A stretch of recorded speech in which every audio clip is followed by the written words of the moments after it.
some water. We have some beautiful H2O in our system. Purified H2O. The Always. purest. Because Jacksonville water tastes like metal. Yeah, apparently. You don't. In a pinch. Hey. I won't filter it. But Hey, we are back to our audience, the very few people that we have right now, but we're growing. Slowly but surely we're growing. Yeah. Yeah. The few, the strong. The proud, the Marines. Hey. There we go. I'm Greg. I'm Derrick. How are you guys doing today? Today, we a couple days ago we had this discussion about. Let me fix that right there so it doesn't make. So it doesn't go. Yeah. We had this sort of. You brought the discussion up. Sort of. You're watching what? Just hours and hours and hours of Sammy Davis Jr. Yeah, look, the sun hasn't been out for like a week and a half, and I've been very depressed, a little under the weather. But yeah, dude, me too. I've been feeling yeah, and I want to go to the beach or something, but yeah, I've pretty much been at work and then my room watching hours and hours of Sammy Davis Jr. When you brought up the fact that like. What was exactly you brought up? You were saying like, are performers the same as they used to be back then, or something like that? Oh well, what we were saying earlier today. Yeah, well, earlier today, but oh, the dog's back. Well, no. At the time, it was just purely like. It's not like Sammy Davis Jr. really has his own songs. Yeah. A lot of them, at least from. My deep dive, my week of research. He'll take like musical songs, just some popular songs, but he just performs them all. Yeah. Very well.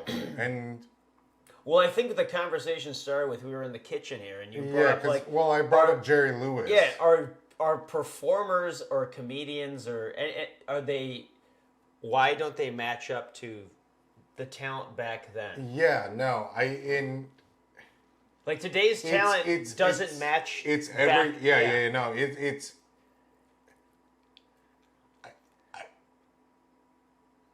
I'm trying to formulate my own words because I've still been watching and like deep diving. On the 25th hour of Sammy Davis.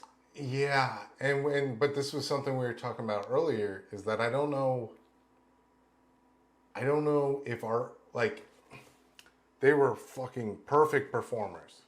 Oh, yeah. Yeah. Like, to a T, from little speeches and little jokes in between sets. Like a Don Rickles. Yeah. I mean, all of them. Like, at that time. At all the roasts. They just, when you handed them the microphone, it was gold. Was gold. Yeah, every second. Every time. And they would sell the beautiful moments where they're like Don Rickles when he all the time he'll roast whoever and like a giant be like, you're the worst, I hate you. Yeah. And then he always ends it with he's like, but from the bottom of my heart, yeah, you're a good man, you're a mensch, you do da and I wish God gives you good fortune and everything, and you feel it in your soul. Yeah. And I don't know if they were lying more back then. And they're like, now let's go do some lines and hookers. Or if it was a combination of all of that combined. Right. But now I feel like it's all more of a lie. But at least with the Rat Pack and stuff and viewing some of those people,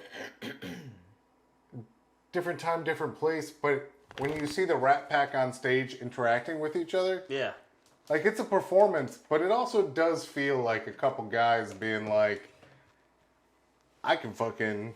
Hey! I wiggle my hand and everybody's like, fucking yeah! New York! Yeah. And they'll just like make little quips to each other in the middle of a song. And they just have like such a hold on the audience. But Super Bowl halftime shows. People wear fucking head to toe, it's... What can we fit into this show? But you look at the Rat Pack, and all it is just like a 50-piece orchestra. Dude in a suit. And then with a microphone. Dude in a suit, and he just stands there. And he's just, and the joy of watching it. And it's like an hour and a half, 2 hours. Yeah. And then everybody leaves like, my life's different. Yeah. Well, I mean, I think right after. But now they fucking put $20 million into a $5 fucking performance that nobody really watches. Well, and also the reason why the Super Bowl halftime show doesn't really work is because you have grown men, grown, hardworking men, listening to music they've never heard before. Throw the Stones out there. Yeah. Throw like when Prince. I loved Prince. Oh no, Prince! Dude, Purple Rain in the fucking rain. But like Prince is my favorite musical recording. But artist. if you're gonna do a halftime show, you got to get someone that everyone listens to, not just a small group of people, because that's like no one's. Katy Perry, no one's. That was the most bizarre halftime show. Yeah, but that's also huge. Because who the fuck? What are we gonna put? Are we gonna give Offspring? Like, you know what I mean? Who was it? What bands are left? Nobody has any longevity. Or they just kind of like, Who was stepped away? Fuck. Usher. No, actually, I really fucked with Usher. His was good. The past one? Actually, the best one. I actually genuinely was kind of. I've always said the last great one for me. The Confession album was Bruno Mars. Yeah, no, he was fantastic. He blew me away. When he got on the drums and I was always like, the Confession album is one of the best albums of all time. Everything after that, you're just a hoe in a club. Like, if you like Same it. girl, R. But Kelly. then, but no, but watching his Super Bowl perform, dude, the fucking you got it, bad. Like, I remember. I remember. I forgot that. I was like, yo, you really are like one of the last icons. I turned to Teresa. I was like, when is he gonna take his shirt off? And sure enough, he takes his shirt off. He always takes his shirt off. But he was, dude. I remember watching fucking Sister or whatever. Everybody would talk about Usher, and it was always the older black ladies being like, oh, when he fucking shakes his fucking hips and drops his pants. Like, but have you noticed like, in all the sitcoms? But have you noticed like all the halftime shows? It's either a really old artist that is like way past their prime, or it's like an Usher who's like in his mid-40s. Like Rihanna, she's like what, late 30s? Yeah, but Rihanna's huge. She also was pregnant. And she could only sit down. Yeah. But it's also, she's also that's not her fault. Yeah. Yeah, but it's not important news, but for Rihanna having a baby, shout out my boy A$AP Rocky, one of my favorite rappers. I'm so proud. I listened to him when he was only on YouTube. I hope your child is a masculine child. And they've popped out two. Oh, really? They've made two? Yeah. But no, me watching him on YouTube to him being the one who got Rihanna pregnant, like for the Super Bowl, I still respect that. And also Rihanna is that big and that successful. I would say who didn't deserve to be up there? I think Maroon 5 did, but it also seemed to ruin their career. Anytime, well, that's like Imagine Dragons when they did the halftime show of like the national championship game. They're weird. I haven't seen them since. But people I mean, I don't know. Imagine Dragons is weird. They're a band where like, I don't think their music sucks, but if I didn't realize what AI is actually, like what it is now, you could have told me that was like AI play me a radio song. Yeah. And then it's just fucking Imagine Dragons. But the interesting one was, who was the headliner of it? When it was Dr. Dre, Snoop. Oh, Eminem, all those 50 ones. Cent, Kendrick, Eminem. Yeah. Kendrick was there, right? I think. Oh, that was like, what, 3-4 years ago? Like two, three. Snoop, I don't know. Snoop was there? Yeah, you said Snoop. Was Snoop there? Snoop was there. Yeah. It was like West. I don't know what and it was. they're like in was like it Shady? Not Shady Aftermath. Well, that was Eminem's own label. Yeah, no, I know it was. Yeah. Dude, I had in fucking 7th grade, I had a Shady Aftermath polo. And it had like, dude, I had this big ass polo that it said Shady on it, but it was white with black sleeves. But they went a little longer, and I was like, this the dopest shit ever. Yeah. But I was just a young boy. But getting back to what we were talking about. Yeah, my bad. no, but in the kitchen, I remember we were talking about like what happened to comedy. And, okay, yes, yeah, that's the whole, yeah. And I said, because I've heard some comedians talk about it, where today it's not really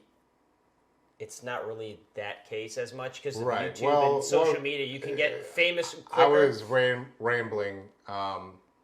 The point we're making is that comedy performances, they had whether film, television, whatever it was, they had a decade before they became famous of trial and error. It was like they were fillers, working your way up.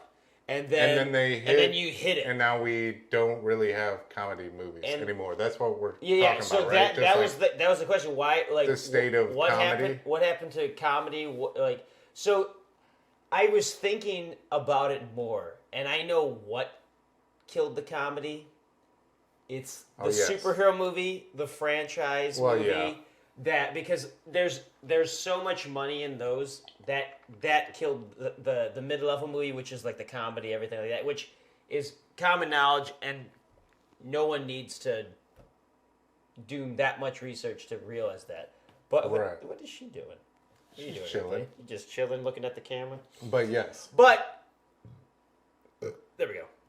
But putting that aside, we were like, okay, what killed comedy? And I remember I said... Yeah, we were talking one person.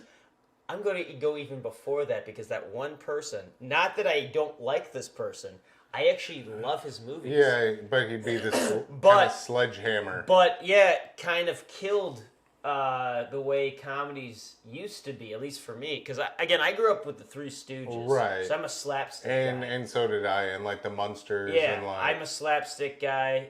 Like, fixing the antenna to watch TV Land. Dumb humor kind of thing. Like Dumb and Dumber or like Ace Ventura. Right, or Mrs. Doubtfire. Like situational comedy where the situation's so absurd. Right. Yeah, and then but before I even get to the cherry on top part. Yeah. But I feel like we should say before one movie ruined comedy. I think forever. And I love the movie. Can you guess it? One movie. The guy I'm talking about that I did say, he produced it, but... Okay, Superbad. No. Superbad, I love Superbad. Superbad's Old fun. School. No. Give me a clue.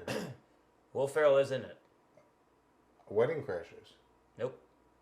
Anchorman. Yep. Yeah, you mentioned Anchorman. It. Okay, yeah. I love Anchorman. It's like the most quotable comedy in the last 20 years. But the problem that what they did is they went away from, the situations are absurd, but the whole movie is improv. Not that I don't like improvisation. I love improvisation. No, it is, yeah. But all of a sudden you take, and I totally could be talking out of my ass here, and people could be totally telling me you're full of shit. But what happened was you went away from like the Mrs. Doubtfires or the Nutty Professors or the slapstick. There's slapstick in Anchorman, but the editing.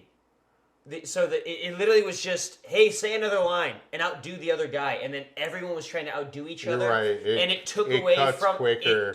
It takes away from the story rather than almost. It removed the vaudevillian act. Yeah. Yeah. And it took that part away, and you can just improv everything, and then the editor just picks the best stuff. Yeah. And which is great and awesome, but the problem is now everyone thinks they can do that. And so all of a sudden you get the Judd Apatows, who, again, 40-Year-Old Virgin, one of my favorite comedies. Knocked Up, one of my favorite comedies. But then all of a sudden his, disciples, like the Seth Rogans, the James Francos, all that stuff, all of a sudden they're making these movies. And in the beginning they were great. And then all of a sudden, as you can see, all those people that were his disciples, their movies aren't as funny. They're not as good. No, they're not. And all of a sudden, you gotta pee? No. I'm going to hit my vape real quick off camera. Do your thing. I don't know. Does YouTube care about that? Who gives a shit? Who gives a shit? Our music video. It got taken down in fucking 20 seconds. Rogan, well, because we use a copywritten song. But Rogan smokes cigars on his podcast. Oh, you're right. Yeah. But again, my theory could totally be full of shit, and I guarantee you there's people going to comment, dude, you're full of shit. But I grew up with the Three Stooges. It's because what happened is they don't play it straight anymore. I always think the funniest. Well, the situational stuff, but with what we were talking the other day, which we didn't. We just brought it up and we're like, let's save it for the podcast. But also with the improv, I love This Is the End. Yeah. Like with all those people. I rewatch it, and my rewatchability is not the same. I loved it the first time I saw it. Second time I saw it, the rewatchability. I still enjoy it because I honestly, for CGI, it's one of my favorite. I hate CGI so much. I'm actually genuinely impressed. Like when there's that fucking demon running around in the hall. For some reason, I'm like, I don't know what they did, but it looks like it's there. Almost like Ghostbusters with the fucking Keymaster dogs. But Anchorman 2. But a lot of those, yeah. But a lot of those lines from all the improv. One of my favorite lines is "This is the end." Is when him and Seth and Jay are smoking and they're smoking off of the Gandalf pipe, and he's just like, "Hello, I'm a well-known homosexual advocate," and then like smokes a bowl. Wait 10 more years, will people? That's another thing. You know, like, all the humor's dated now. It makes it easier to be dated. It's dated for that moment. And that's it was another perfect thing. in the moment, but that's what I'm saying is that it doesn't land as well. You watch a black and white comedy and it's situational and it's. Well, I showed you that clip. I Love Lucy. Them on the line with the fucking. Yeah. The chocolates. Anyone can laugh at that. Anybody can laugh at that. Or I'm being overwhelmed by something. I showed you the Jerry Lewis clip where with him on the phone, the bellboy, where he's on the phone. He's just like. Which he's another one I've been watching. And anyone could laugh at that. Yeah. If you like, even the Nutty Professor, Jerry Lewis is one, and Eddie Murphy's one. Mm-hmm. You can take those movies and laugh because they're timeless. Now, whether or not you like those movies or not, they are timeless. Or like Coming to America, it's timeless. You can watch it any decade. I mean, there's moments where it's dated because of the Jerry curls and stuff like that. Let me do a bum bum bum bum bum road bomb. I'm going to introduce somebody else who might have affected comedy in media. In a good way or a bad way? In both ways, in what I think we're talking about. But South Park. Oh, Trey Parker, Matt Stone? Yeah. I mean, is there a bigger comedy show ever? Maybe The Simpsons? Just because they've been on longer? Yeah, maybe The Simpsons. But they've been kind of just dragging along there. Yeah, but I don't... Longevity... I would put Simpsons above it. Just because they've been on for 10 years But they've been on longer. for so long, and like it's a fucking part of... There's not a South Park amusement park, but half of Universal. They probably should have canceled The Simpsons 10 years ago, but because it's The Simpsons, they just keep letting it go. It's insane that there's new episodes because who the fuck is watching it? I stopped watching it. I can tell you the last episode was watching I think it was Frank Grimey, where he's at the power plant and he calls Homer Simpson the biggest idiot at all time, and he acts like he ends up killing himself. Sorry if I ruined that episode. That's the last episode I saw that I ever remember. You know what's funny? Have you ever seen me wear the T-shirt that's The Simpsons, all his skeletons on the couch? No. I have a T-shirt it's them all. I bought it from fucking Marshalls or something. Yeah. But I've only seen like 12 episodes of The Simpsons. Yeah. Some randomly growing up. But then I started dating this one girl who really liked The Simpsons. And I was like, all right, I'll watch it. And then we broke up, and I was like, yo, fuck The Simpsons. So that T-shirt of me, the T-shirt I own, I saw all The Simpsons dead, and I was like, this looks dope. People love The Simpsons, but this is symbolic. I'm buying this shit. Fuck The Simpsons. I'm glad they're dead. Well, let me... But the point I brought up South Park was that... they're satirists. When I think they're a little more planned out now, but there would be talks about like before airing, they'd still be editing like 30 minutes before. Dude, because they were always on the ball about everything. Yeah, well, they make an episode every one episode a week. Oh yeah. But it would be so up to date. It's like when I don't know if there was any facts to it, but when first like 5 or 6, they had like a whole episode thinking Hillary was gonna win. Yeah. But then Trump won, and it was like at the last minute switch. Oh shit! Now we got to make a new episode. I don't know if that's true or not, but I do know it's known that they were like making quick changes right at the end because the animation's so cheap. So they were. It'd be like if you were watching fucking Seinfeld or anything. Yeah. But every single week, it's what you heard 48 hours ago, 12 hours ago. Yeah. And a whole fucking bit about what is happening right now. Yeah. And everybody loved it. Well, I remember. I think we just got too good at giving it. The first 5 or 6 seasons really had nothing to do with. I mean, every now and then there was. No, it wasn't. But it wasn't as it is now, where it seems like every week they're talking about an issue or if something. If anything, in the beginning, and I've never, I started watching the Cthulhu episodes. Like the Disney That's when Star I started Wars watching. Ones. And the Disney Star Wars ones is what's happening today. I don't think I've even. I haven't seen it. I haven't seen it either. Oh really? Yeah, I haven't. I honestly, I haven't, because I haven't cable in such a long time. I haven't seen new episodes in a while. Is it on HBO? Comedy Central. Is it still on Comedy Central? No, I don't know. Yeah, I don't have cable anymore. I don't know what cable is anymore. That's another topic. Streaming services against the back then with cable and shit. That's that's a whole different subject. But I will bring up my question after you finish your thought. Well, that was just my thought that I think. South Park. So to wrap it all around, because I was bringing it up, but I think I heard it myself. It's also how quick you can film and edit and put it out. You don't need a reel. You can press play and shoot the scenes. And I think that lends nicely to funny people who can improv. And it does make... Dude, Trey Parker, Matt Stone are geniuses. Yeah. And have you ever seen Orgasmo? Oh, well, you've shown me clips. I haven't seen the whole thing, which I have to. But it's like the funniest. And then after Orgasmo, then they made basketball. And then right after baseball, that's when South Park started. Yeah. But originally they did. And then Team America World Police. Oh, which John bought me that. I still haven't seen. You haven't watched Team America World Police? Oh, God, we got to watch that. Yeah. That is like the funniest. I have a guy at work. He's like in his 60s. He came up to me one day. He's like, have you ever seen Team America World Police? I'm like, yeah. He's like, that's like the funniest thing I've ever seen. I'm like, really? Wait, you've seen Team America World Police? You're like, dude, that is like the funniest thing I've ever seen.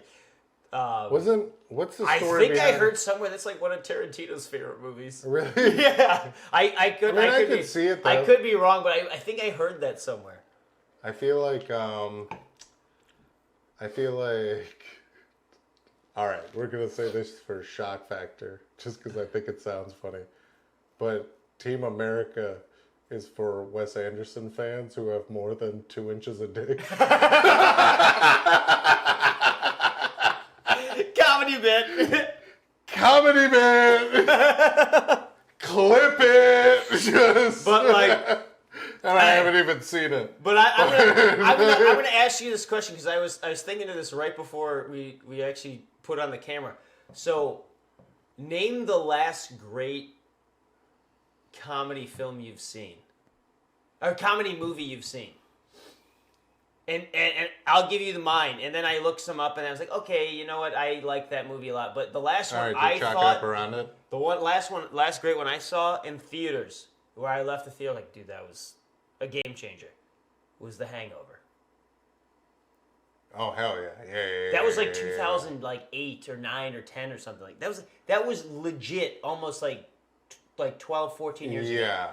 That's how far I had to go back. I would have to say that's probably the last fucking epic classic. Epic comedy. Where people quote all the time, people remember all the time. You can ask any age group, they've probably seen it.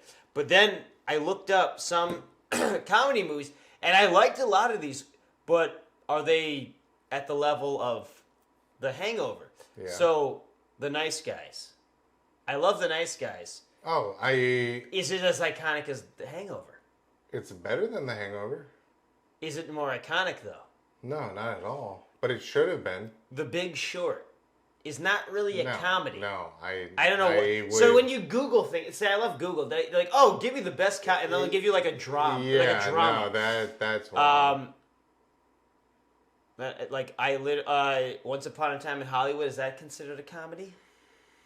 There's a lot of comedy in it, but is it a comedy? No, it's not. That's also one of my favorite movies, but The Grand Budapest Hotel, is that? I haven't seen that, technically but considered I have comedy? more than 2 inches of dick. Bringing it back around, and Wes Anderson's small dick joke. Poor Things is really funny, but is it a comedy?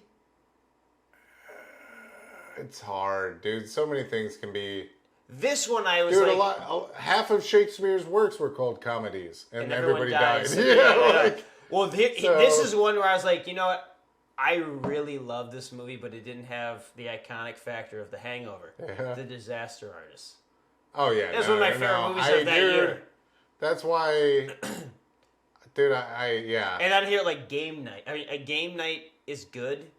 It's not iconic. Yeah. Birdman, is Birdman a comedy? No. And then here, Neighbors, a Seth Rogen movie with Zac Efron. It's a funny movie. Yeah. It goes back to it's all one-liners. It's all like the shock humor. I mean, it's gimmicky. Yeah, it's all the shock humor. Which isn't bad, but yeah. But I would not say that's a legendary movie. And I put in best comedies in the last 10 years, and dude, that's what we're getting. That's it? That's what, I mean, I could say almost entirely wrong. I mean, they even but it's actually entirely right for the last 10 years. They put Bullet Train on there. They're putting on. You ever see the movie Yesterday? That actually was a pretty good movie. Oh, that was good. That's not a comedy though. That's not a comedy. There's funny moments. Sing Street is a good movie. A really good movie, actually. I really like that movie, but I don't really consider it a comedy. I mean, hell, they put Crazy Rich Asians. Is that a comedy? Is that a romantic comedy?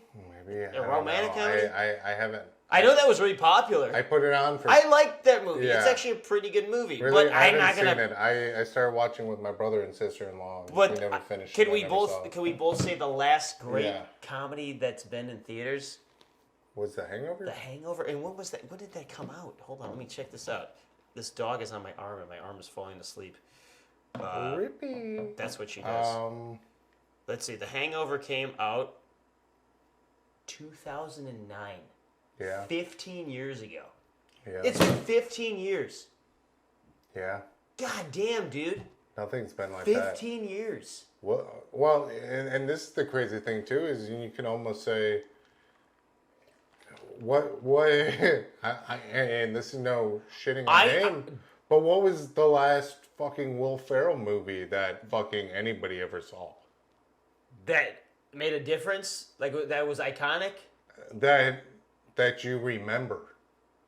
The Other Guys? That's what, 2010? 12, maybe? Yeah. And he's been making movies. Dude, probably the moment where I would think that there was a big drop-off of like, oh, it's dead. Step Brothers. No, Step Brothers is, that's something that is like, When did that one come out? It's funny. So many people, I fucking hate people who act like funny people by making quotes because I use it as a defense mechanism. 2008. And I come up with my own material. So 2008, that was 16 years ago. Yeah. That's 16 years ago. But there's good... Dude, that movie, though, there's something artistically divine about Step Brothers. Because I won't quote it, because what I was saying, Now, it's funny. I would think I would hate it because of people making so many quotes. My whole theory of Anchorman being the downfall of comedy totally goes out the window. Because that movie sort of follows that, but at the same time, it also follows... Dude, to be honest, It's not an answer, but I'm going to go back and I'm just going to say I don't know what's going on with comedy. But I can tell you around Anchorman is when the shift of comedy started happening. Mm-hmm. And not in a bad way. I also think that the talent level is not as... I mean, you had in the 80s, you had so many guys. In the 60s, you Yeah. said, Jim Carrey in the 90s. You had Robin Williams But in the 80s the thing and is, 90s. and it's why I brought up South Park, is because we are talking about like major comedy films. Dude, people are gonna think I'm like on cocaine. I'm rubbing my nose because my nose is like running. Because I had a fucking cold for like the last week and a half, and it just looks like I'm like blowing coke. Hey, you're probably okay. But if I guarantee you, it's gonna be like, what the hell's Greg do? He's like, No, if we were both going like, yeah, no. anyways, so like, let me tell you about my whole life. Yeah, then no. maybe they no, but I've been blowing up snots the last like week and a half. no, but there's also comedy is very easy to do and manufacture. So there's also the level. It's kind of why there's financially cheap. Financially cheap. Okay, because that's comedy's insanely difficult to do. No, it's difficult to do, but like I love cheap. Workaholics, and they were slapsticky, but also improv. But like, it was almost Three Stooges, but it's the drug humor of, I mean, they were what, 2010, 2011?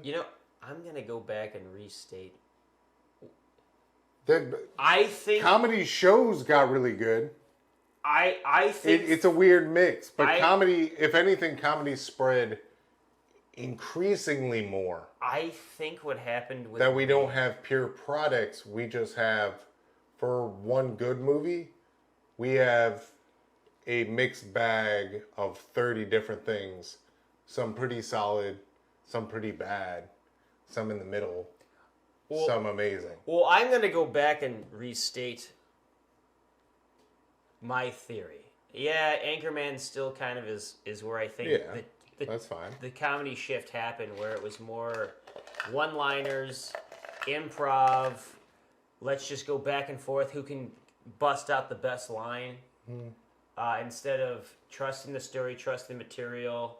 And then also, the one thing that comedies don't have today that used to have back in the day, and Dumb and Dumber I always use as an example, there were always these little subtle jokes that you didn't catch the first time you saw it. It was only until the second, third, fourth time you saw it, where like the example is in Dumb and Dumber. They're in the hot tub in that hotel, and he's like, Harry, what's wrong? A little filly break your heart? No, it was a girl. He's like, oh, okay. And they're literally talking about the same thing, but they don't know they're talking about the same thing. Yeah. And just things like that. or in that same scene, he's like, oh, she gave me a John Deere letter. Instead of a Dear John letter, it's a John Deere letter. And you're like, wait, what? Did you? Just things like that. But I'll go even deeper into the acting of it. Is even like I would think Robin Williams or John just Candy. any yeah. Great actors. I would. So this is a point I will implement as we go forward. I think the stage aspect of comedy has been removed from the media we receive, whether it's film or television. Because, like you said, it's back and forth. Let's improv, cut the best lines in, done. We got the But there used to be a bit of stage presence where you knew the lines, you knew the setup, you knew when the ball was dropping, and you knew when to hit it. Yeah.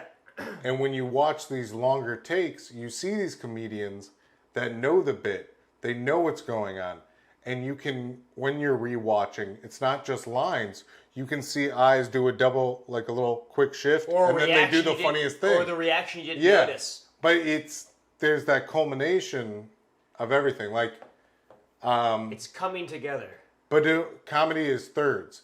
But like the drums. Yeah. This is what a teacher once told me. But you can watch a guy on stage who's trying to put plates back in to like an antique cabinet or something. Yeah. He'll try to put two in, and then the third drops. And it's the anticipation of the buildup of like, this is going to be okay. We did it.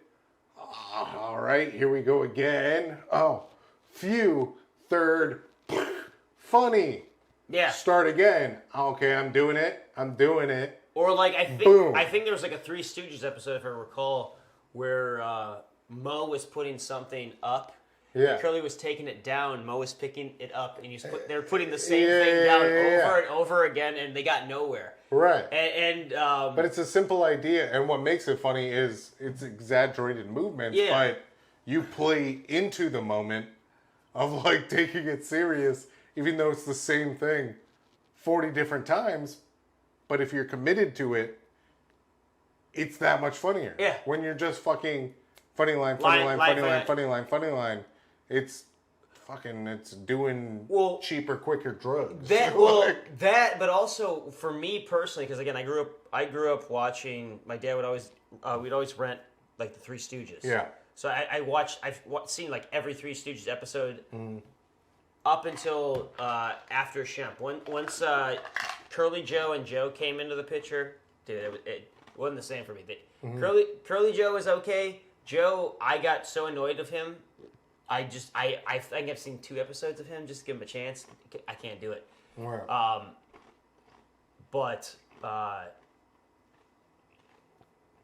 The way, I guess that's kind of, and then Jim Carrey kind of does the same thing, where they play it straight. Sorry for the ice choosing. They play it straight. Not that like other movies today don't play it straight, but they play it straight.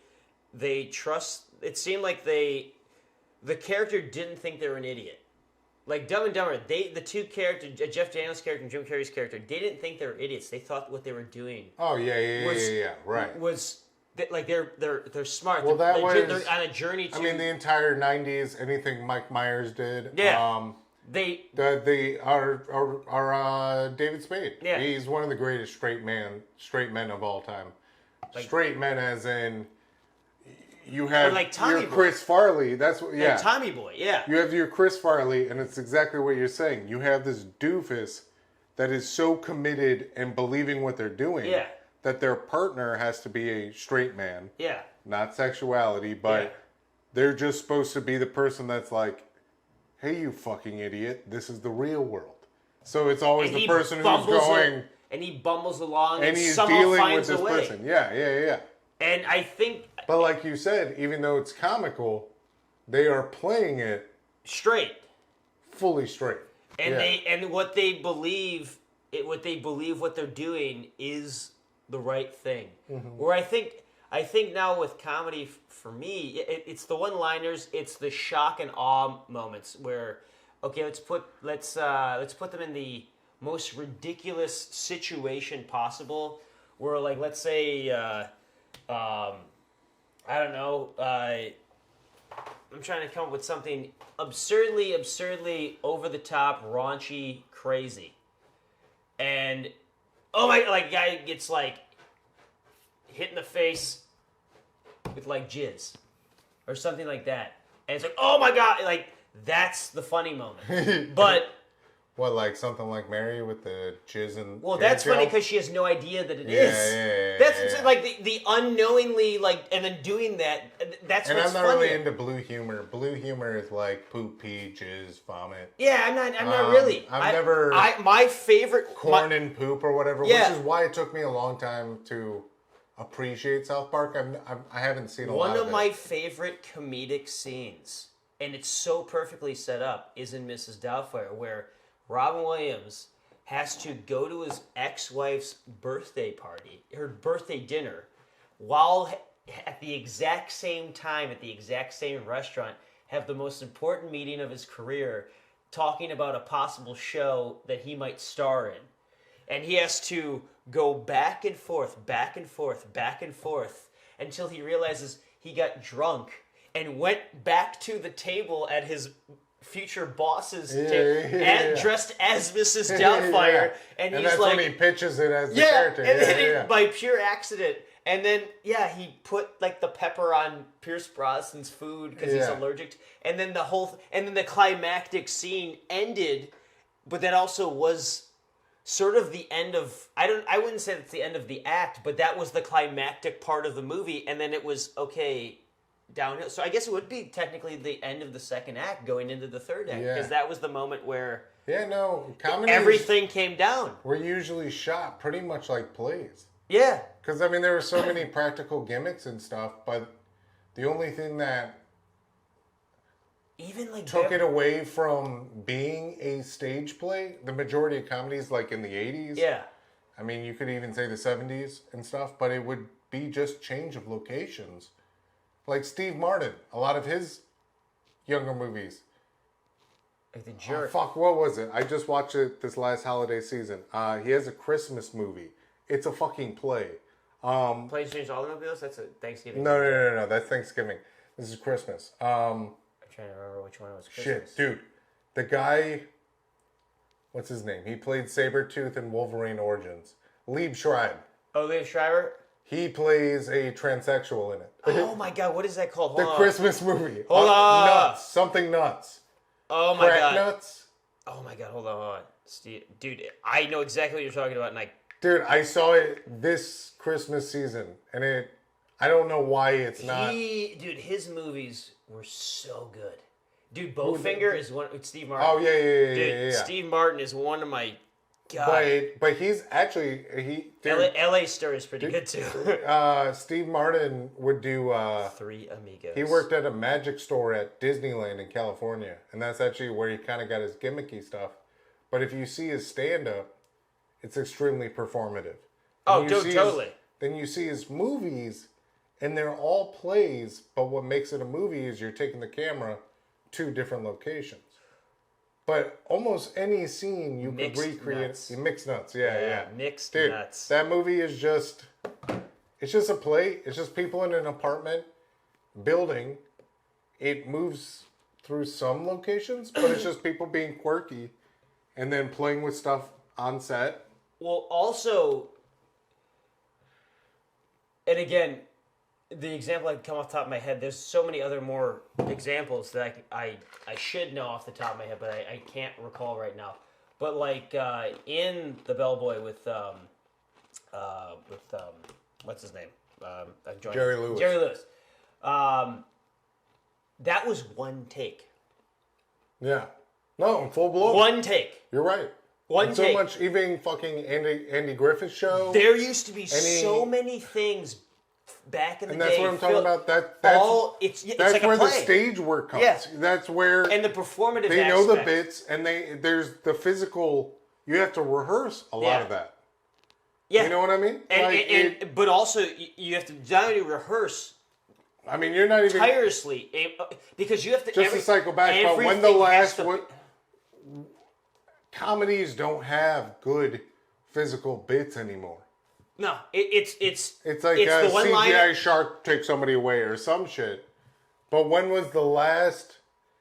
And I'm sure it's been done, and I'm sure, you can't see everything, and the focus isn't on comedy movies and stuff anymore. Tropic Thunder. But I think that came out the same year of Hangover. Yeah. Or the year before. Honestly, that was almost like comedy film swan song. Yeah. I've never been crazy about Ben Stiller.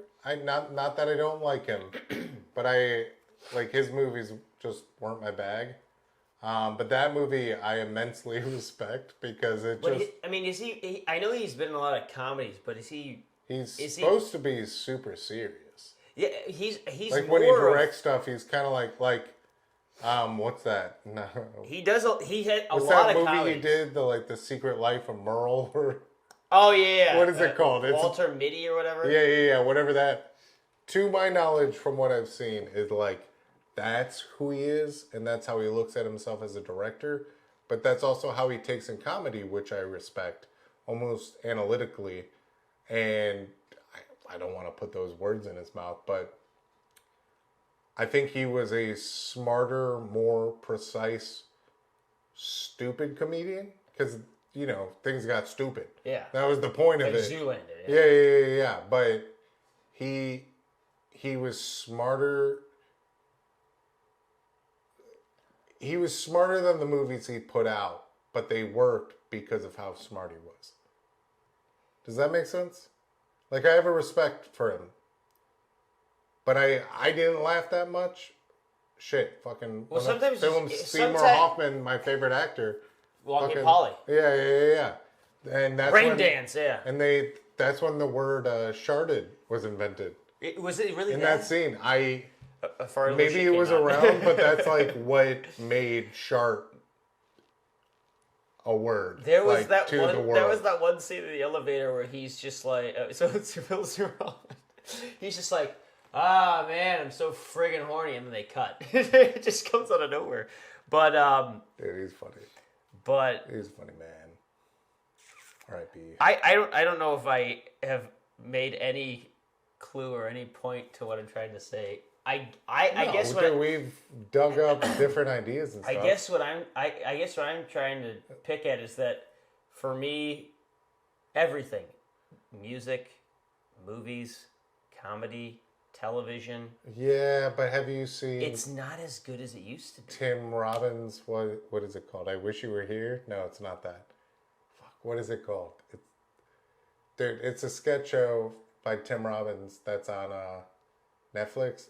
And it's some of the hardest I could laugh. There's always that golden gem that always is going to come out. Dude, everybody told me, I think there's 2 or 3 seasons out, but this is recently, as far as comedy goes, this was one of the hardest I laughed. Actually, I just realized one of the hardest I laughed was, Lance Redding, R.I.P., who passed. No. The dude, did you watch Forensic? No. The Wire. I watched The Wire, yeah. The tall, black, skinny, dark-skinned dude. John Wick. Oh, yeah, the hotel concierge, whatever, yeah. Him, but he was on Eric Andre's show, and he's interviewing, and I don't know, they say something about LeVar Burton, and he's like, man, fuck this show. I'm out. And Eric Andre's like, and then all of a sudden, have you seen the Eric Andre show? Dude, I'm not gonna lie to you. If it's come out in the last 5 years, I've not seen it. Oh no, this is 15 years ago. I also didn't have cable after it was on Adult Swim. So I you know who Eric Andre is? Yeah, I know Eric Andre. Yeah. I had cable when I was. Hannibal Buress. I had cable when I was in 7th grade. Yeah. Till about sophomore year in college. After that, I did not have cable. Actually, I didn't see the Eric Andre show until after sophomore year. So I get that. But Lance Redding has this whole thing fuck this show. And he gets out. But then I was at Dan's place at Kent. Yeah. And it was, dude, definitely one of the hardest I ever laughed. But all of a sudden, through some stage curtains, Lance Redding comes back out. And he's in chains with, slave pants. Like the Kunta Kinte thing? Kunta Kinte. But he also has, from Star Trek, Data, or whatever that dude, LeVar Burton. He has the sunglasses. And he just comes out shaking his chains, and he goes, I wish I was LeVar Burton. I wish I was LeVar Burton. I wish I was LeVar Burton.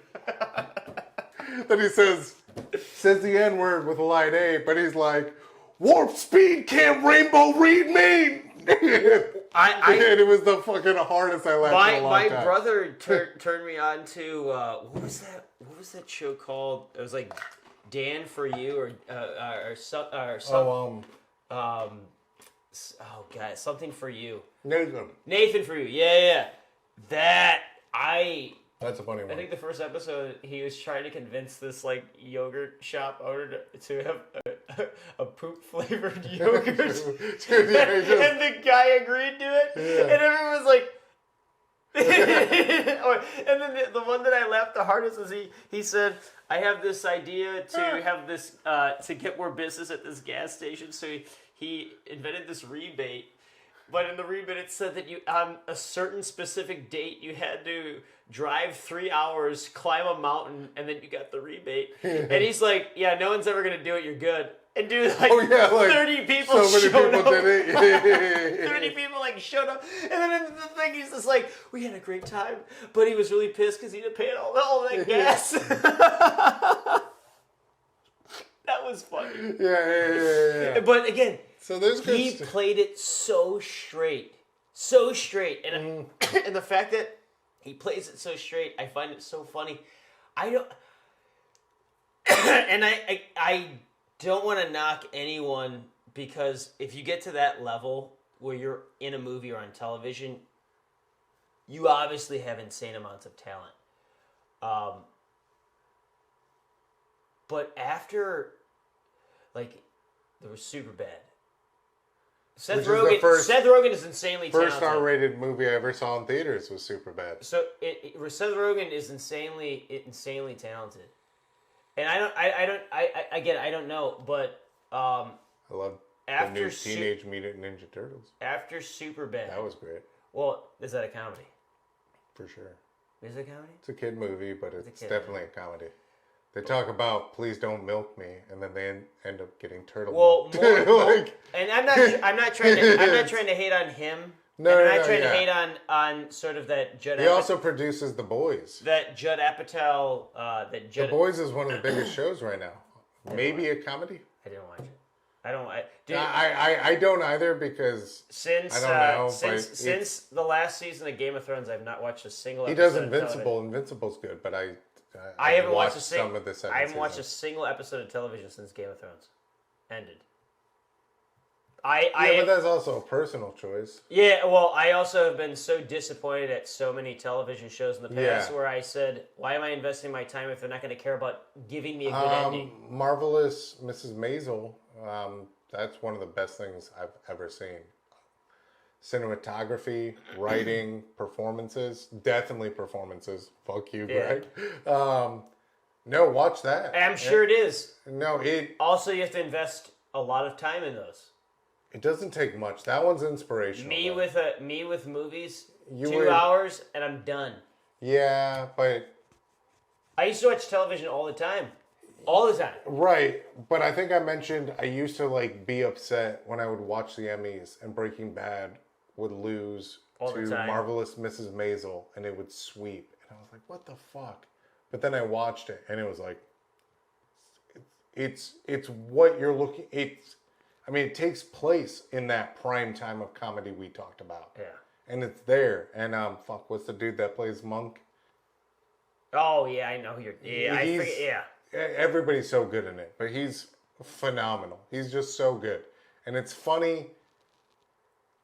The guy who plays Lenny Bruce in it, fantastic. Me with my background in comedy, Lenny Bruce is extremely important. Yeah. So, even though TV isn't what it is, I would say, especially based on this episode, watch Marvelous Mrs. Maisel, because it's a return to form to everything we talked about. Not so much slapstick or physical humor. It's there, but the writing it's like the Sopranos of comedy. Well, I mean, at the end of the day,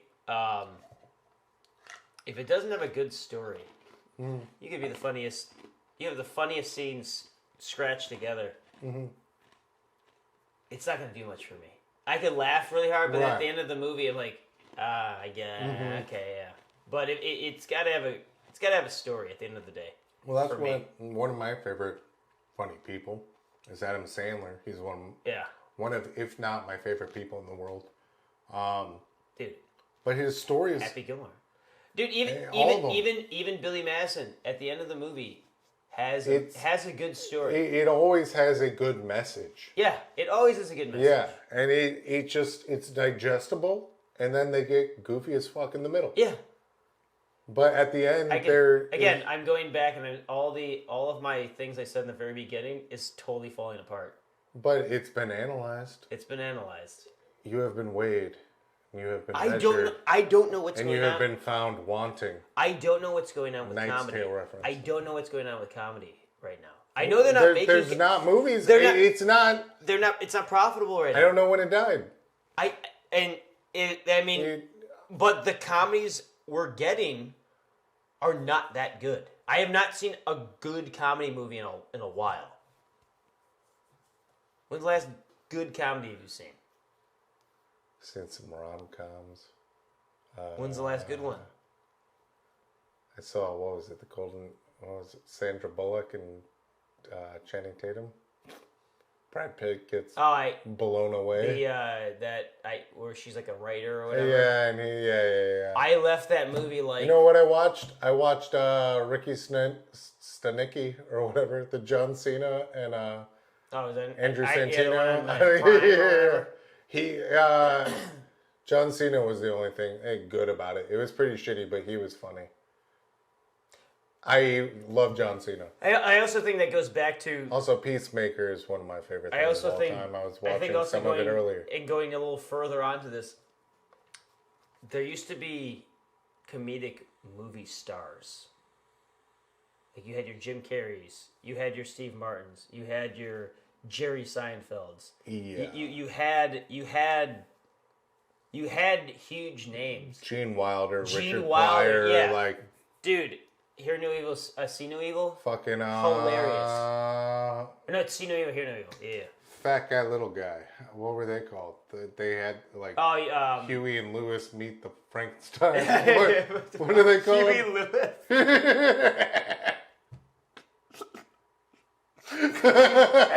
Abbott and Costello? No, that's the other one. Yeah, Harvey and Keitel. Yeah, Harvey Keitel, yeah. No. Wait, Harvey Keitel, what? I was kidding. Costello. It's Abbott and Costello. No, because that's Who's on First, right? Oh, yeah, it's Who's on First. No, this is fat dude, bowler hat. I know. Skinny dude, yeah. Dude, I know. I never really watched them, though. But like fucking Chaplin. Yeah. Dude, I actually... There was always faces of comedy. Dude, Chaplin. But all comedians... I love Chaplin. Dude, I love Chaplin. I've never delved. Buster Keaton. The things that he did. He was like the stunt guy, right? Dude. Yeah. I don't know how he did the things he did. Uh-huh. And the way he did it was so funny. Is the camera still rolling? Let's do it. Good. We're alive. Yeah. Am I alive? You're so... yeah. Yeah. But, God, dude. What happened to comedy? Well, this is what's weird is it got spread out. Stand-up is kind of coming I love back. listening to podcasts, but why the fuck would a comedian strive to be denied, contracted by studios that will fuck you over, ride you into the ground, when you can do a podcast and have the money go directly in your pocket and talk about whatever you want? It's really the studios. It denies us. If anything, people like comedy more right now, so much so that the studio doesn't have any more hold on it, and a comedian does whatever the fuck they want, and they're funneled by Blue Chew sponsorships. Fucking Blue Chew. Yeah. I mean, if you listen to any male comedian, it's always Blue Chew or Hinge or some type of green drink, or fucking Manscaped. Yeah, or the Man Grate. Yeah. The Man Grate. This 12-pound piece of iron. Wow, what a great gift. Dude, I miss Norm. I miss Norm. That God. R.I.P. Norm Macdonald, we're referencing him. No, he was definitely... God, he was so good. I wish he did more film. Dude, Dirty Works is hilarious. Dirty Works is hilarious. And, like, it's really all he needed to do. Directed by Bob Saget. Yeah. Don Rickles makes an appearance in that movie. Yeah. God. Have you ever watched The Norm Show? Yeah, like the sitcom? I remember I think the first episode, the pilot, I think it was it like a Pikachu thing, like a Pokemon thing? Oh, that was a different thing. I know what you're talking about. When he's like in the office, yeah, and he's like, and the kid shows up, and yeah, he's I don't know if that Charmander. was. I don't know if that was from the Norm Show. The Norm Show was like, I think that was like Seinfeld. Well, yeah. I don't know if he ever became. He was so. I've only seen the first season. He's the only human being that. The more famous he got, the more he shit on his sponsors. Yeah. And then lost his show. And then someone else gave him a show. No, and then he shit on his sponsors. And he did whatever he wanted. And then he lost that. And he just kept getting things. Yeah. And then he kept gambling it away in the casinos. And then he come back. And he was the greatest. Dude, and the hardest I ever laughed from reading is, and I need to find it. I've given it I've bought it. Oh, you told me his memoir? Yeah. Then, dude. I gotta read that. I never finished it because I would read a chapter and I would be crying. Like, that painful fucking, like, My brother. I would have to put it down, and I lost it. But one of my friends, Brian, I bought him the memoir because he also loves Norm Macdonald, and I like signed it like I forget what the quote was, but it was something that like I feel like Norm would say. Yeah. And then I was like, Norm, and Brian like looked at it. He's like, did he really sign this? And I was like, sign my book. No, dude, it was me. But like, you could tell people because I thought Norm would find that funny. But he was good, and dude, he was the best. But for his sitcom, and this is what was so good about it, and like this is the simplest joke, but he had a wiener dog. And the dog's name was Wiener Dog. He's just like, yeah. I don't care. Here's Wiener Dog, like, hey, Wiener Dog, what are you doing? And like, it was always just a little dog that was like, yeah, no, good show, but. Yeah. I don't know. I miss comedy. It's worse. Yeah, but it's also everywhere. Well, it does. I mean, It's also just not comedy. Superhero movies, It's also just not comedy. I saw the last movie I saw is the one with Ryan Gosling, Fall Guy. Oh yeah, and I mean it was probably fun, but it's yeah. okay. I struggle to when I go to the movies. When I was growing up as a kid, the reason why I went to the movies all the time was because my parents' house, we didn't have AC in the summer. Yeah. So I was always going to the movies. Every time I get an opportunity to go to the movies, I go to the movies because I sat in AC. Right. I also got entertained. So I was seeing 2-3 movies a week. And there was always an action, comedy, drama every single week. Yeah. So you had 4 movies to choose from. And in the summer blockbusters, sometimes you had 5 movies to choose from. So I'd see everything. And I always left the theater thoroughly I enjoyed myself. Every now and then they're like, it's okay. Yeah. But I remember the one time I left the movie and I was like blown away. Did you ever see Matchstick Men with Nick Cage and Sam Rockwell, where he's the con artists? No. I Definitely think I was like in 8th grade, and my buddy and I went to go see it, and I was like, I love Nick Cage, I love Face Off, I love Gone in 60 Seconds. Let's go see this Matchstick Men movie, and I was expecting kind of like a similar movie like those. Yeah. And it turned out to be a guy and his daughter, like his relationship with his daughter, but he has these weird tics. He's like, whoo, whoo, whoo, all these things. And I left the theater because there's like a twist at the end. And I'm like, oh my God. And I left the theater so speechless. And I had a similar thing with The Dark Knight. It was so good. I didn't say anything. Yeah. Because every time we went to see a movie, remember we would go with all of our friends, we'd talk about it after. Mm-hmm. There are certain movies where I would just like walk away because I needed to just like, I just saw that and that blew my mind. And I remember The Hangover did that to me too, where I was like, dude, that was good. Because even in the beginning of The Hangover, going back to The Hangover, the opening scene, I knew right away I would love it. Because it's like, hey, yo, we fucked up. Yeah. Boom, hangover. Yeah. And I'm like, oh, dude, this is going to be great. And it just shows you how good Todd Phillips is as a filmmaker. Is he gives you a part of the future, he teases you, and then he goes back in time. Well, it's a classic to get that point. Chekhov's gun. Yeah. Yeah. Yeah.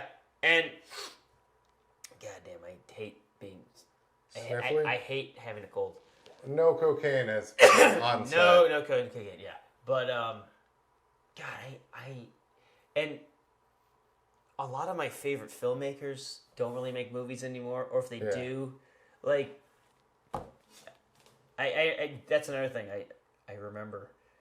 I have to stop saying like so much. Oh, I have to. Fine. Yeah, that's. But a lot of my favorite filmmakers don't really make movies anymore, or they like. James Cameron was like the first guy I was like, this is my guy. Not that I don't like his movies, but all he wants to do is make Avatar now. Yeah, and it ain't. I want to see the variety. Yeah. I want to see variety, and that's I think honestly, Alito would have been better if James Cameron did it. He wrote it, yeah. I wish might have got greenlit for a sequel. I think that's what I personally got. No disrespect to Robert Rodriguez, but I love James Robert Rodriguez Cameron, too. Yeah, I do too. Yeah, and I liked Alito, but it might have been more. Well, if it was James guess Cameron I guess when you have doing what James Cameron does, a guy's vision, and then you hand it off to someone else, and they try. Yeah, to do exactly. Because that's what happened. Yeah, he handed it off. If they don't know it, James Cameron gave Robert Rodriguez. Yeah, Alita, and then he went off and did Avatar and worked on all the Avatar. And what's so funny is his two most successful movies of all time. Well, I shouldn't say two. I think two of his top three, because I don't think Avatar 2 beat Titanic, did it? Nevertheless, I think it did. I think his for me personally, his weakest stories are his last two movies. Both Avatars. It's a very predictable story, and when you go from Terminator to Aliens. I mean, the first Avatar to The Abyss. Pocahontas. The Abyss is like one of my favorite movies. To after The Abyss, that he did Terminator 2, and then he did True Lies, and then he did Titanic. Dude, he had a stretch where he could do no wrong. Not that he didn't do wrong with Avatar, but for me personally, it was the weakest story. It's the weakest story. I count Avatar as one movie. It's the weakest story. And I get all the CGI and I get the technical effects, but seeing it in theaters was a spectacle. I wish I saw it in 3D because I heard it actually was. It was a spectacle. Yeah. But when you like that and How to Train Your Dragon, I heard was the prime of 3D. But just imagine if you. Where it was actually made to be viewed kind of like that. If you go back even to 80s, 70s, 80s, 90s, just rattling off all these filmmakers. Dude, there were so many good filmmakers. Not that I'm saying there's not good filmmakers now, but besides, who's a young director that's not not a Scorsese, not a Spielberg, not a James Cameron, not a Nolan, but a young filmmaker, and I can name two.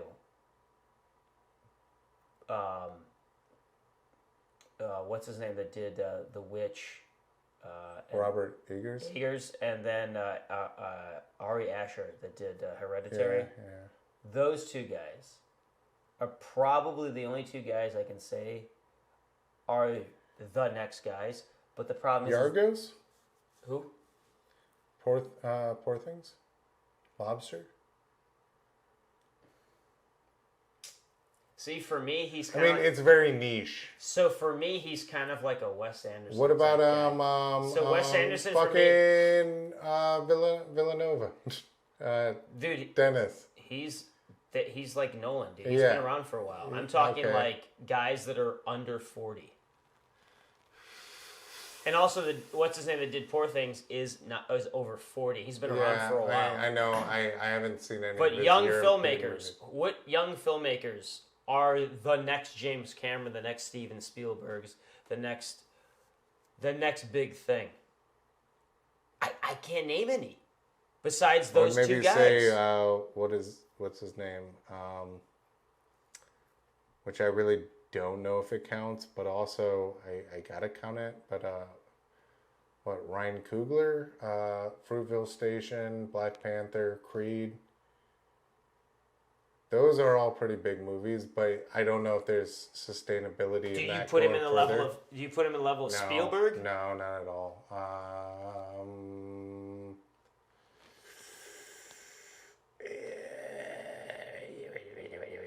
Fuck, young directors. Damn. I mean, in the 80s, you had John Landis. No, that just kicked ass. Shit. Yeah, I don't know. You had. I don't know anybody. I don't know any fucking hip new directors. There were so many good directors that they didn't have the name of. What about fucking Jordan Peele? He's not under 40, I don't think, but he might be. But he's an interesting one. I guess he's a newer director just because he's only had three or four movies. I mean, I guess you'd put him in there, but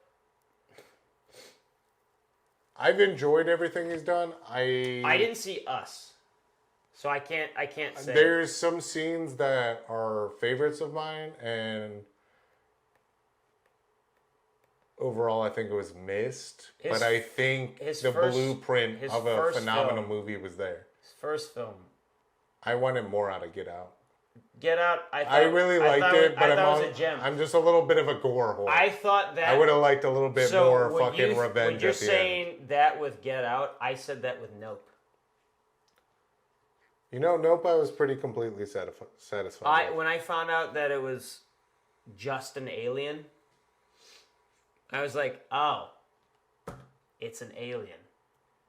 It's an alien. I know it's an alien, but it's just an alien eating people. But it also looked like a Sorry for ruining the movie if I did. Yeah, but it looks like a 1950s alien, and then it turns into an insane, almost biblical-looking. But I think the guy that shot that movie, I think is Nolan's new cinematographer. Oh, really? Because they look good. They look beautiful. Thought when you were saying it, I thought you were talking about the guy from The Crow. Oh, yeah. The guy who shot it. Which his death was kind of dumb, but it worked when he fucking was like, I gotta get it. And he gets sucked up. Yeah. Actually, Nope was good. Dude, when they're in the fucking house and the saucer's just like around, it gave Jaws feels. You know what? I liked it being this weird little fucking like... You know what? If you went out, it wasn't this like smart alien. It was an animal. And then I feel like it evolved that like, yeah, it's an animal, but it's also fucking... When it unfolds and it's like a fucking tapestry and shit like that. Like it's a whole... entity you don't understand. Dude, you know what? Nope. I actually really like Nope. Then shout out to the whole fucking chimp storyline because that was better than the rest of the movie. Yeah. I actually like that a lot. Yeah, that was really good. You know what? But I don't know if it would have been good as a whole movie. You know what took me out of the movie? The female actress. The way she played her character. You talking about my Virgo sister born on August 26th, Kiki Palmer? I didn't like the yo bro, yeah, yo, yo. I didn't like that. I actually wished it was more white. No, just kidding. Yeah, now we're getting canceled. No, it felt too Gen Z, and I'm not ripping on Gen Z. Yeah, but I got to excuse it because there's people like that. Especially if you're talking about somebody who's randomly it's dated for me. Yeah, but it felt like the 2000s. It felt like when it happened. Remember, like, they had the shitty fucking... They went to it like a Circuit City or some shit. It felt dated to me. And I think that was the point. I didn't like the choice. But that's fair. I didn't like the choice. No, whether it's Jordan Peele or whether it's the actress. No, I didn't like the choice. I just didn't like the choice. I thought it took me out of the movie at times when she was in the scenes. Her scenes brought the movie down for me.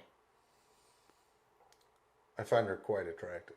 Well, I mean, if she's attractive, but I just think I think she was the weakest. I think she was the weakest character and the weakest actress in the entire movie. And she brought the level of everyone else down. Really? Everyone else in that movie, prime. She brought it down for me. If I'm going to criticize, and that's totally fair. I really just don't have a response because I didn't react that way at all to it. Which isn't meant to be insulting, but I could see it. I could see that, how it could. I really liked the saucer. I liked how it moved around. Well, or like how they were like, wait, that's not a cloud. Or the clouds don't move. Like in the movie I just saw recently, Fall Guy. I love Aaron Taylor Johnson. Yeah. I didn't know he was in it. I thought his character was so poor in that movie. Really? I honestly don't think it was him because I actually think the dude's a great actor. I just think it was a poorly written character. Yeah. Sometimes it's just the writing. No, sometimes it's just the writing. Sometimes if you you'll see and you'll be like, what were they supposed to do with that? And also, and I said this before to you. I don't think I'll ever set my... If I make a movie, how long have we been going? Shit. Well, it's 12, 11. Yeah. I got to go to that cat ranch in the morning. Yeah, what time? I put down 9 o'clock. I go 9 o'clock too. Well, let me wrap this up, and then we'll wrap up the thing. Yeah. What was I talking about before? We're talking about Nope. You said you hated Kiki Palmer. And I didn't hate. I just I didn't like the choice that they made. No, I know. Shit. I don't remember. I think what I was trying to get at is how do I put this? If I were to make a movie, I would never have a cell phone in the movie. Oh, for sure. I mean, it ruins horror movies. It ruins suspense. Quite a lot. The movie phone booth wouldn't exist. But also, with comedies, this was another moment I left. I hate when you're watching a movie and you see text bubbles pop up. Dude, I hate that. Did you see The Night Before? Yeah. Dude, the scene when Seth Rogen's tripping balls and like he has Mindy Kim's phone or whatever her name is, and he's getting the dick pic, and he's just like at the family dinner, and he's like, it's a good dick, and he's just like, am I gay? Like, am I really doing this for some reason? That scene. Well, that's another thing. So you just brought up a good point. Is that a lot of comedic actors now just play the same character? Yeah, but they always did. I mean, I love Adam Sandler, but... I mean, he plays the same character. Yeah, it's a different costume, maybe different voice. But Will Ferrell... Steve Martin didn't. Steve Martin totally did, dude. He played different types of characters. I think he's a great character actor. When has he ever been mean? Well, I haven't seen... In comedy. He's maybe been mostly comedy. But like, Robin Williams plays different characters. Jim Carrey plays different characters. Eddie Murphy plays different characters. I mean, yeah. I mean, I guess it depends if you're looking at comedy. If you go from like a Nutty Professor, who's a arrogant, flamboyant dude, and at the same time he's a sort of passive, very hesitant, very professor. And then Daddy Daycare, he's a father, and he has that warm, nurturing feel. That's what I mean. You know, and you're right, and I agree with that. But I will say for comedy, I will say just pretty much everybody you named, you're correct. Because deep down, everyone... But I see them all as like, that's them. And I don't like... No, I don't dislike anything he's done. But I think one of the greatest comedy performances, especially being different characters... I think the greatest comedy performance, and also maybe the greatest acting performances, because as many times as I've marathoned them and seen them, and as much as I know it's the same guy playing both characters, my brain can never connect it as the same person as Austin Powers and Dr. Evil. Oh, Mike Myers. I don't see them being, even like, I know when you see one person's back and the other person, I know this is another guy. But for some reason, my brain, maybe it's a chemical imbalance, maybe it's spectrum. It's just great acting. But fucking, yeah, they're so specific. Yeah. And it's not that they're that much different, but it's just, I mean, Dr. Evil's, I think, he's probably one of the funniest characters I've ever seen. Dude, So what we're concluding is that we have no idea what's going on. But comedy's alive. It's maybe more stand-up now.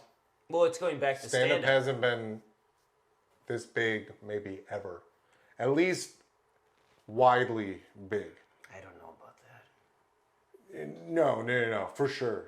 In the sense of the amount of comedians, maybe not all selling out Madison Square Garden, but Dice Clay was the first person to sell out Madison Square Garden.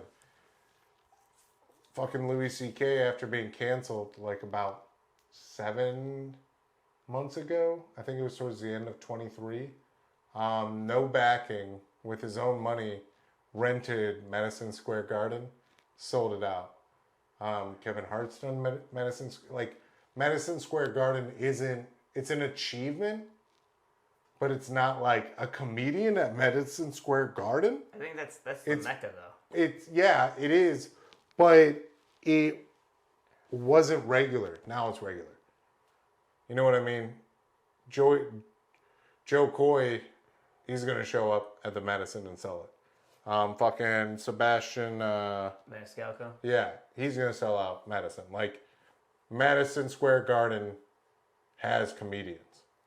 It's not so much a comedian breaking boundaries, but so what you're telling me, major.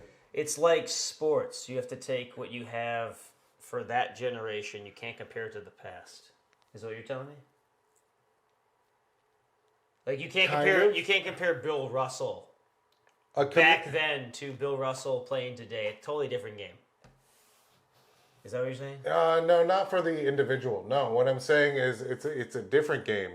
You have the NFL pro team, and they're getting a shit ton of money, but so is the local team. They're getting a shit ton of money too, because people can see them easier. But and people just watching them, they get sponsorships online, on YouTube, on podcasts. And every hour episode they have, every click they get, they got about 4 or 5 episodes, and they're getting paid a shit ton of money. So actually, more comedians and comedy people are making money. Than then. Well, it's because... But the product is it's because... muddied, it's because it's all there. It's more independent now. And it's not so much like, hey, let's put this together and do all this. So like a Sebastian Maniscalco, Bookies is great on HBO. His name is like an enterprise. Yeah. Is a brand. Everyone's name is a brand now. Yeah. Back then, I mean, I guess you had a name, Tom Cruise. It's still a brand, but like Tom Cruise or Schwarzenegger, you slapped the name on a billboard. Somebody would show up. You went to go see the movie. You're like, well, fuck it. I mean, Schwarzenegger, yeah. No one does that. There's no name except Tom Cruise, Keanu Reeves. I mean, the price of tickets alone, though. Oh, I know. That's another thing. That was the thing about comedies, is you could always say, fuck it. But now what? I'm going to spend $18 to possibly not laugh? Yeah. At least, I don't know. It's around. It's here. It's there. We have analyzed comedy. It's, for me personally... This is maybe more than 50 minutes. This is a long episode. But didn't you say we only had 55 minutes? No, I made some more space. Oh, okay. I'm a whiz. Yay. The whiz. I am the whiz. He's a pinball wizard. He goes... We're gonna get flagged by YouTube now. Oh no! Damn, fuck! But I guess we'll just wrap this up. Any concluding thoughts? No, dude. I think we tore this to pieces, and we're just like a dog. And now I'm questioning. Tore a pillow I'm up. questioning my own theory and thought on. It's not there. That's the big point. What we are talking about is the great comedy films are not there. It's not just comedy; it's everything. Well, yes, but that's different topic. All I want. Even to circle back around to Sammy Davis Jr. Go to a movie. It's not a spectacle to be entertained anymore. To be entertained is a demand that you want 24/7 now, versus going to be entertained. There we go. I just want to go to a movie and leave for somebody to give a damn what they put out and leave entertained. Yeah. I don't want to go into a movie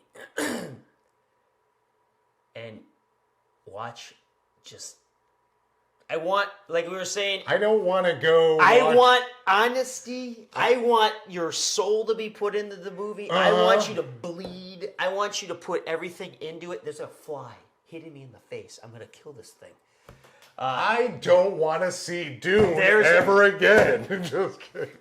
But I just Dune's okay, but it's not that okay. I really like Dune. Yeah, I respect it. I think what it is that but it's just not for me. Dude, I respect how it was done, but I just don't like it. I hate that. It was arguably the greatest thing shot in a decade. Yeah. It's phenomenal. Please make more, but also...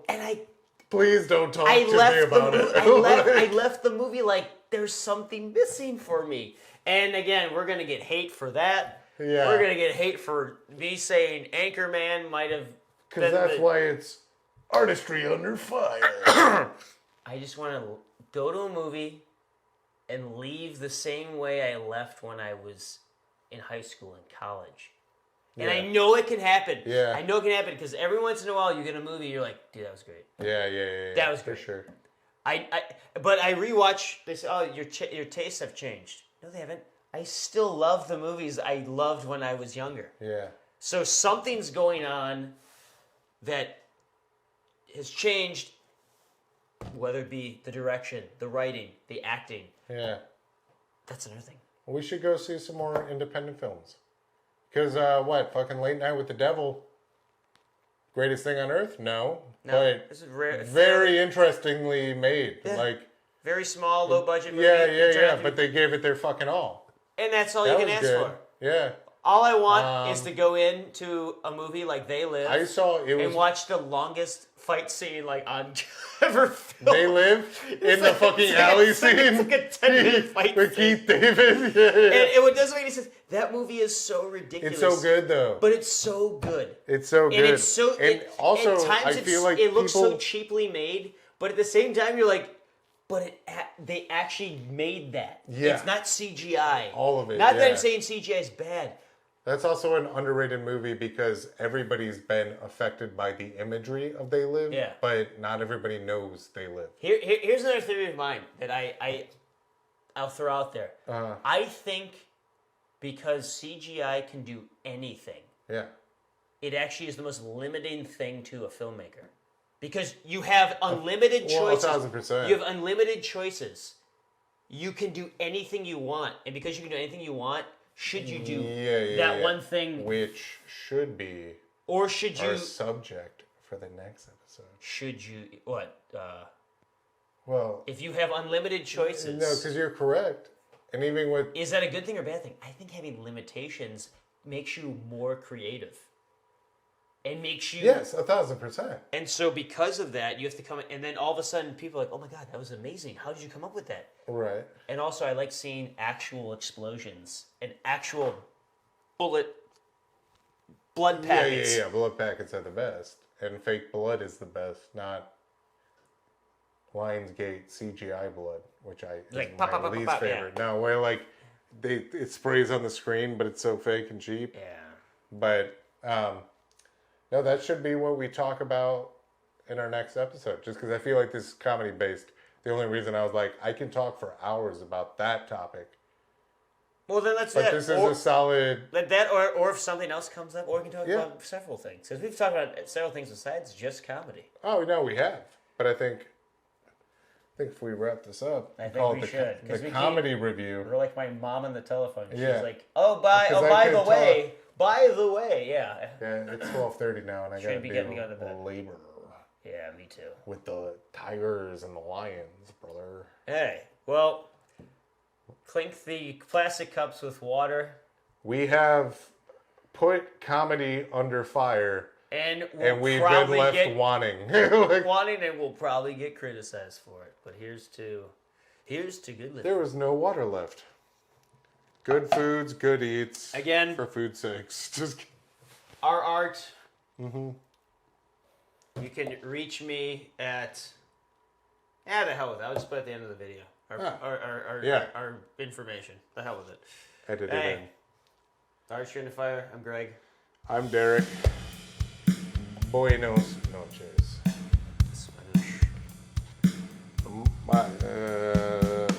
Suck on my schwan.